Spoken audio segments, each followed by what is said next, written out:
Like the iPhone XS and XS Max, the iPhone 7 and 7 Plus are no longer being sold by Apple and have been officially discontinued. May they rest in peace. Hey, how's it going? I'm Josh from 91 Tech, and today we're talking about the life and death of the iPhone 7 and 7 Plus.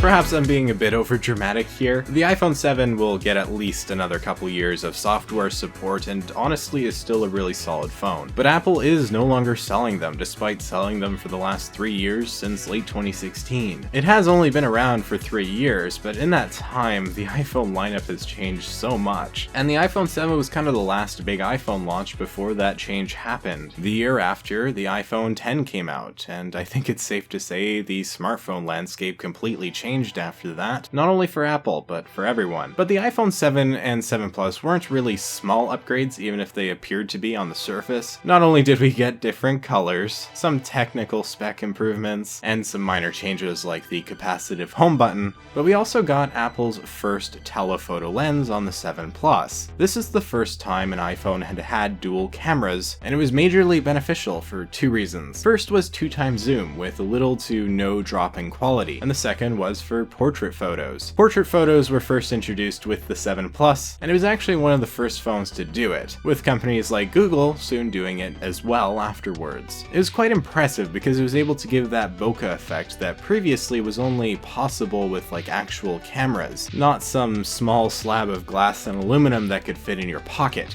Mind you, this one actually can't take portrait photos because it's just the regular 7, but you get the idea. But let's back up here because unfortunately the iPhone 7 is known for something slightly more infamous than the dual camera, and sadly I feel like this might spoil any legacy the iPhone 7 might have had. With the release of the iPhone 7, Apple made the courageous decision to remove the headphone jack. To say this was an unpopular move would be like a massive understatement, and both the internets and general masses were outraged. There were riots in the streets, it was the end of the world, not really, but people were mad. But to Apple's credit, they owned up to it. They weren't afraid to admit that they were getting rid of the headphone jack and even talked about it in their keynote. And that's why out of all the companies that have finally removed the headphone jack, I do have the most respect for Apple. Google made fun of Apple that year, and then the next year with the Pixel 2, got rid of the headphone jack, and yeah, they didn't even talk about it in their conference. Samsung has finally taken out the headphone jack in the Note 10, and again, no mention of it in their conference. Apple made it a literal talking point, and again, I think they deserve some respect for that. If you're gonna do something that's massively unpopular, you might as well own it. For all the unnecessary and dumb things Apple seems to do, they generally don't try to hide it. So there's that. But yeah, the iPhone 7 was the beginning of the end for the headphone jack. If you really want one nowadays, you could turn to LG, and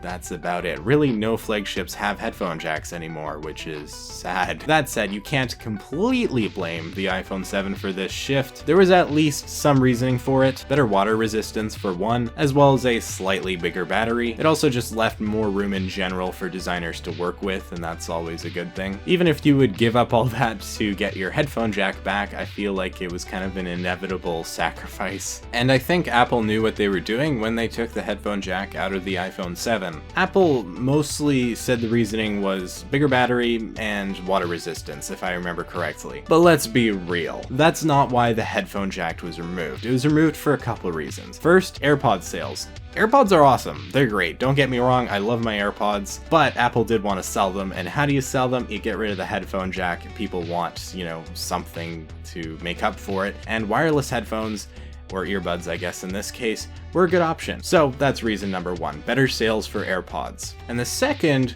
was to avoid controversy when the iPhone X would eventually come out. Apple knew getting rid of the headphone jack was going to be a big deal, and they probably wanted to avoid all that heat when it came to their biggest upgrade to the iPhone line since like the iPhone 4. I think this was kind of a brilliant move on Apple's part actually. They knew the media would freak out, something they'd be very eager to avoid for the phone that would set their design trends for at least the next few few years. You don't want the media talking about how you have no headphone jack, you want them talking about how you have almost no bezels. Apple might have removed the jack about a year earlier than they had to, but it's easy to understand why. That doesn't mean you have to like it. I don't like it, but I do understand why. And luckily, it's been a few years since then, and we're all used to no headphone jack at this point, so we can look at the iPhone 7 a little bit more objectively. First, that jet black color is one of the most unique colors Apple has ever done. It's a glossy finish, and it's just completely black. We haven't had really anything like it since. I mean, space gray is cool, but it's just that, gray. The matte black was also amazing. It was actually black. The aluminum gave Apple a little bit more freedom with the coloring, which is why we have so many colors with this phone. While the iPhone 7 was similar to the iPhone 6 and 6S in looks,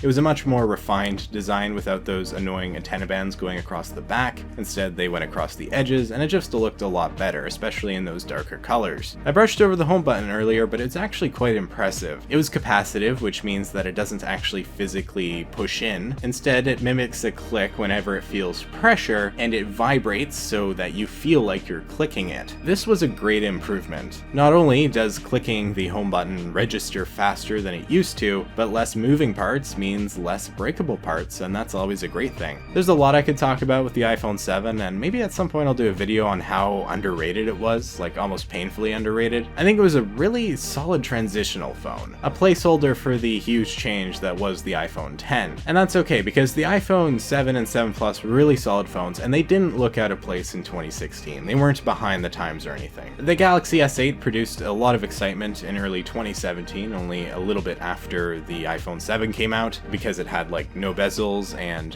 was really nice looking. But I think the iPhone 10 was really the one that changed the market for good when it came out. I mean, if you don't believe me, look at phones in 2017 versus ones in 2018. You might see that some are at least a notch above all the others. Okay, that sounded a lot more funny in my head, but yeah, there were a lot of notches in 2018. It was pretty ridiculous. But anyways, I've always liked the iPhone 7 and 7 Plus, and although they were never my main phone, if you have one right now, I think that they are definitely worth keeping for at least another year, or maybe 2. They're really solid right now. There's really no point of upgrading if you don't need to, or you don't really want to too much. Don't worry about it. They're still really good phones. If you are interested in upgrading because you want a better camera or just something new, the iPhone 11 is what I'd recommend, because it's only $699 and it has almost all the new features of the iPhone 11 Pro. But with that, I'm pretty much done here. The iPhone 7 and 7 Plus had a good life, and although the headphone jack is what is going to be most remembered, I think they did some other stuff pretty well too. Anyways, do you have an iPhone 7? What do you think about the headphone jack? Do you think Apple made the right choice in removing it a year before the iPhone 10, or do you think they should have just waited till the iPhone 10 to remove it? Let me know in the comments down below. If you found this video interesting, maybe hit that like button and consider subscribing for more content just like this. You can follow me over on Twitter and Instagram at 91_tech. And with that all being said,